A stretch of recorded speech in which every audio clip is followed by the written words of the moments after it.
उफ़ मेरे अल्लाह! अलीहा, मैं तुमसे परेशान हो गई हूँ सच में। क्या ज़रूरत थी तुम्हें उस लड़के को थप्पड़ मारने की? वो जो न जाने कब से मोटी सी बुक में अपना सर दिए बैठी थी। उनकी आवाज़ पर चौंक कर उन्हें देखने लगी। वो हाथ में दूध का ग्लास पकड़े अब धीरे धीरे चलती उसकी राइटिंग टेबल तक आ गई थी। यकीनन उन्हें सुबह कॉलेज कैंटीन में हुए उस वाक़ये का इल्म हो चुका था। मम्मा, वो लड़का उसे बहुत परेशान कर रहा था, उसे बदनाम करने की भी धमकियाँ दे रहा था। असल परेशानी वाली बात तो अलीहा ने उन्हें अभी बताई ही नहीं थी कि इतना ही नहीं, मैं तो एक बेकसूर बंदे को जलील करके भी आ रही हूँ। फ़िलहाल तो थप्पड़ मारने की वजह बताना ज़्यादा ज़रूरी है, उसने मन ही मन सोचा। अगर ऐसा था तो तुम लोगों को सबसे पहले ये बात मुझसे या आपा से बतानी चाहिए थी ना। आगे क्या करना है क्या नहीं ये हम डिसाइड कर लेते, लेकिन नहीं, जल्दी मैडम बिना कुछ सोचे समझे इंसाफ करने। अल्लाह जाने कौन था, कैसा था, और न जाने जवाबन अब वो क्या करे। अलीहा ने माँ के घबराए हुए चेहरे को देखा। बड़ी से बड़ी मुसीबत को हंस कर झेल जाने वाली उसकी माँ उसके मामले में हद दर्जा हसास थी। कुछ देर उन्हें यूं ही परेशान देखने के बाद उसने कुर्सी से उठकर उनके गले में प्यार से बाहें डाल दी। मेरी प्यारी मामा, आप ही ने तो मुझे सिखाया है कि गलत के खिलाफ खड़े होने से कभी नहीं डरना चाहिए। वो उन्हें प्यार से देखते हुए मुस्कुराई। अलीहा, उन्होंने गहरी सांस खारिज की। वो हमेशा की तरह इस बार भी उन्हें लाजवाब कर गई थी। जी अलीहा की प्यारी मम्मा। उन्होंने मुतमईन होकर उसके खूबसूरत चेहरे को देखा। उनकी तो पूरी दुनिया बस उसके ही इर्द गिर्द घूमती थी। जब उनके अंदर ज़िंदगी जीने का हौसला नहीं था, वो उनके लिए तब एक नई उम्मीद बनकर आई थी। एक ऐसी उम्मीद जिसने उनमें ज़िंदगी जीने की चाह भर दी थी। अलीहा को क्या पसंद है क्या नहीं, अलीहा की इस महीने की फ़ीस कैसे जाएगी, अलीहा इतनी ज़िद्दी क्यों हो गई है, अलीहा हद से ज़्यादा पढ़ती है, अलीहा ने खाना खाया होगा या नहीं, वो सारी लड़कियों से इतनी मुख्तलिफ क्यों है। ये सब सोचते सोचते ज़िंदगी के ये 20 साल कब गुजर गए थे उन्हें पता ही नहीं चला। उन्होंने अपनी ज़िंदगी में बहुत ज़ख्म खाए थे, लेकिन उन्हें सब्र आ गया था कि शायद वो उन ज़ख्मों की दवा बनकर उनकी ज़िंदगी में शामिल की गई है। पायल पहनकर लड़खड़ा कर चलने वाली वो प्यारी सी गुड़िया अपनी मर्जी से हिजाब लेने वाली एक पुरएतमाद लड़की बन चुकी थी। एक ऐसी लड़की जो अपनी हर बात से, हर अमल से अपनी माँ का सर ऊंचा कर दिया करती थी। क्लास में हमेशा वो टॉप करती, बेहतरीन से बेहतरीन खाने उससे बनाने आते। घर के सारे कामों में तो वो माहिर ही थी, यहाँ तक कि उनके लाख मना करने के बावजूद 12th पास करने के बाद उसने ट्यूशन्स पढ़ाकर फाइनेंशियली भी उनकी हेल्प करना स्टार्ट कर दी थी। इतनी सारी खूबियों के बावजूद एक बात थी जिसे सोचकर वो अलीहा के लिए अक्सर परेशान हो जाया करती थी। उसने कभी इजहार तो नहीं किया था, लेकिन वो माँ थी, इसलिए बिन कहे ही समझ गई। मर्दों के लिए उसकी सोच में काफ़ी हद तक कड़वाहट आ चुकी थी, और इसमें उसका कोई कसूर भी न था। वो जिस जगह पली बड़ी थी, जहाँ उसका बचपन गुजरा था, वहाँ की हवाओं में मर्दों की ज़्यादतियों के किस्से भरे पड़े थे। उसने अब तक मर्द की सिर्फ बुरी ही किस्म देखी थी, सुनी थी। वो लाइल्म थी मर्दों के इन तमाम रूपों से। जब वो बाप बनकर बेटी पर जान तक न्यौछावर करने को तैयार रहता है, जब भाई बनकर आने वाली मुश्किलातों में बहन के आगे डट कर खड़ा रहता है, शौहर बनकर ज़िंदगी के हर सुख दुख में उसका साथ निभाता है, जब बेटा बनकर बुढ़ापे का सहारा बनता है। लेकिन वो ये सब समझ भी कैसे सकती थी। उसने आज तक न बाप की शफक़त देखी थी, न भाई की मोहब्बत। आज वो दोनों एक साथ इस 2 कमरे वाले छोटे से घर में ज़रूर रहती थी, लेकिन उसका बचपन कैसे बीता था ये सिर्फ उन्हें मालूम था, और उन्हें अफसोस था कि वो उन कड़वी यादों को अब तक उसके मन से नहीं निकाल पाई हैं। मम्मा, क्या सोच रही हैं? अच्छा चलिए, सॉरी, आइंदा कभी भी ऐसा नहीं करूँगी, प्रॉमिस। वो बाकायदा उनके सामने आकर कान पकड़ चुकी थी। उन्हें उस पर ढेरों प्यार आया। बेटा, अगर थप्पड़ मारकर एक बुरे इंसान को सही रास्ते पर लाया जा सकता ना, तो आज ये दुनिया कब की बुराई से पाक हो चुकी होती।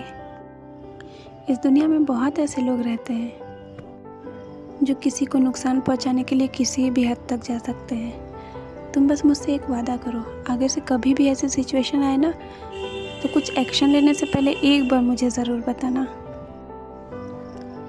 आलिया ने मुस्कुराते हुए अपना नाजुक हाथ उनकी बढ़ी हुई हथेली पर रख दिया था। उसकी माँ उसके लिए सब कुछ थी, फिर भला वो उनकी बात कभी इनकार कर सकती थी। सीन 2। सीने से नीली फाइल लगाए होठों पर मध्यम सी मुस्कुराहट के साथ वो स्टूडेंट्स के सलाम का जवाब दे रही थी। वो इस औरत को ढूंढने की वजह से कई सालों से ख्वार होता आ रहा था। मुल्क का ऐसा कोई भी कोना नहीं बचा था जहां वो उन्हें ढूंढते ना गया हो। न जाने कितनी रातें बिन सोए बेचैनी में गुजारी थी उसने, और आज उसकी मेहनत रंग लाई थी। वो उसके ऐन सामने चंद फासले पर खड़ा था। उसका दिल किया वो जाकर उन्हें झिंझोड़ कर अपने साथ किए गई सारी ज़्यादतियों का हिसाब मांगे, लेकिन ये सब करने से कोई फ़ायदा नहीं था। उसे अब जो भी करना था सोच समझ कर करना था। इतनी मेहनत वो ज़ाया तो नहीं कर सकता था। उसने कुछ देर ये सब सोचते हुए धड़कते दिल के साथ उस औरत के हुलिये का जायज़ा लिया था। सफ़ेद चादर सर पर इस तरह लपेटी गई थी कि सर का एक भी बाल नज़र नहीं आ रहा था। कॉटन का सादा सा सूट और नीले पट्टों वाली फ्लैट चप्पल गवाह थी कि उनकी माली हालत ज़्यादा अच्छी नहीं थी, लेकिन फिर भी उस औरत की चाल में मलिकाओं वाला एतमाद था और चेहरे से इत्मीनान की रोशनी फूट रही थी। अब वो उसके बिल्कुल पास से गुजरी। अदीत को लगा था उसकी सांस रुक गई हो। उसकी खुशबू, उसकी आहट को उसने अपने अंदर महसूस किया। कितना सुकून था उस लम्हे में, काश वो लम्हा यूं ठहर जाता। कितना तड़पा था वो, कितना तरसा था उस औरत की वजह से। क्या उसकी ज़िंदगी भी औरों की तरह नॉर्मल नहीं हो सकती थी अगर वो उन्हें माफ़ कर दे तो?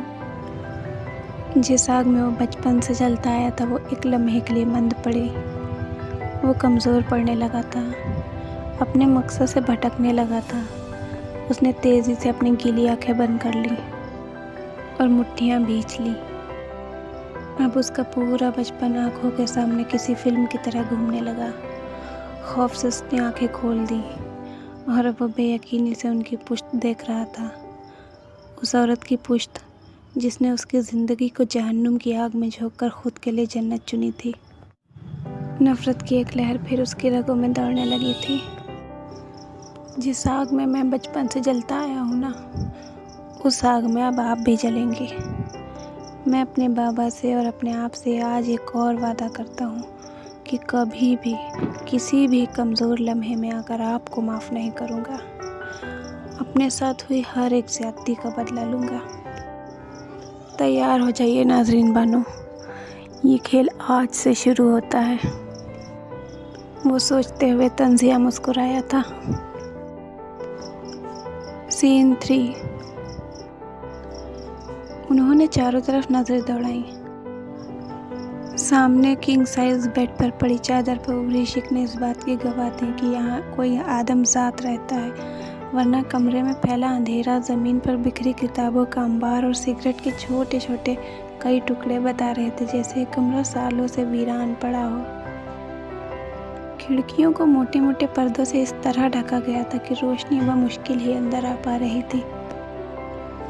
वो थोड़ा और अंदर आई तो राइटिंग टेबल पर रखे लैपटॉप की रोशनी ने उनकी तवज्जो अपनी तरफ खींची। वहीं उस टेबल के नीचे पिज़्ज़ा के कई खाली बॉक्सेस लगभग ठूसे ही गए थे। उन्हें उस कमरे से सख्त कराहियत महसूस हुई थी। स्टडी रूम के साथ साथ ड्रेसिंग रूम से लगा हुआ ये मास्टर बेडरूम इस महलनुमा हवेली के सबसे खूबसूरत हिस्सों में से था, ये कोई नहीं कह सकता था। आप यहाँ क्या कर रही हैं? वो टॉवेल से बालों का पानी खुश्क करता उनके पीछे आ खड़ा हुआ। सीमा बेगम ने एक नज़र सामने खड़े उस लड़के पर डाली। ग्रे टी शर्ट और ब्लैक ट्राउज़र उसके लंबे कद पर और भी जच रहा था। साफ रंगत पर गुरूर से तनी नाक और बढ़ी हुई शेविंग उसकी पर्सनालिटी में चार चांद लगा रही थी। और उसकी वो सुर्ख आंखें ये साफ बयान कर रही थी कि वो कई रातों से नहीं सोया था। अदीत, ये सब क्या है? क्यों कर रहे हो ऐसा? पूरा पूरा दिन यहीं बिता देते हो। कमरे की खिड़कियां तक बंद करके रखते हो। न किसी से मिलते हो न जुलते हो, और ये अब तो तुमने सिगरेट पीना भी शुरू कर दिया है। वो एस्ट्रे में भरे सिगरेट के उन टुकड़ों को देखकर थोड़ा हैरान हुई थी। ये मेरी नहीं है। उसने ट्रे पैर से टेबल के नीचे सरकाते हुए उनकी नज़रों से दूर की और फिर ड्रेसिंग टेबल की तरफ मुड़ गया। अदीत, क्यों कर रहे हो ऐसा? क्यों अपने आप को इतनी सज़ा दे रहे हो बेटा? ज़िंदगी बहुत तवील है, यूँ ऐसे घुट घुट कर नहीं गुजरेगी। भूल जाओ सब और एक नई सिरे से अपनी ज़िंदगी की शुरुआत करो। उसने आईने में अपने पीछे खड़ी सीमा बेगम के अक्स को देखा था। उनके माथे पर फिक्र की लकीरें साफ दिखाई दे रही थी। वो कोई पहली बार उसके लिए फिक्रमंद नहीं थी। महीने में एक दो बार वो उनके मुंह से इस तरह की बातें सुन ही लेता था। एक घर में रहने के बावजूद उसका इस घर में रहने वालों से बस सलाम दुआ तक का ही ताल्लुक था। उकाशा और ज़ीशान से तो वो फिर भी बात कर लिया करता था, लेकिन आरज़ू और इंशा से वो खासा मोहतात रहता। शायद उसकी सर्द महरी का ही असर था कि घर के हर फर्द की लाडली आरज़ू से कभी इतनी बेतकल्लुफ़ नहीं हो पाई थी। यहाँ तक कि उसके कमरे में भी किसी को आने की इजाज़त नहीं थी। जब उसका मन होता वो खुद ही 6-7 महीनों बाद यहाँ की सफाई कर लिया करता था। मुझे थोड़ा काम है, आप प्लीज़ जाते हुए दरवाज़ा बंद कर लीजिएगा। गीले बालों में ब्रश फेरते हुए वो रूखे लहजे में बोला। सीमा बेगम उसके लहजे पर साकित ही तो रह गई थी। वो जैसा भी था लेकिन बदलिहाज हरगिज़ न था। लेकिन पिछले कुछ दिनों से वो और ही अजीब तरीके से बिहेव करने लगा था, और वजह उससे पूछने का किसी को उसने हक ही कब दिया था।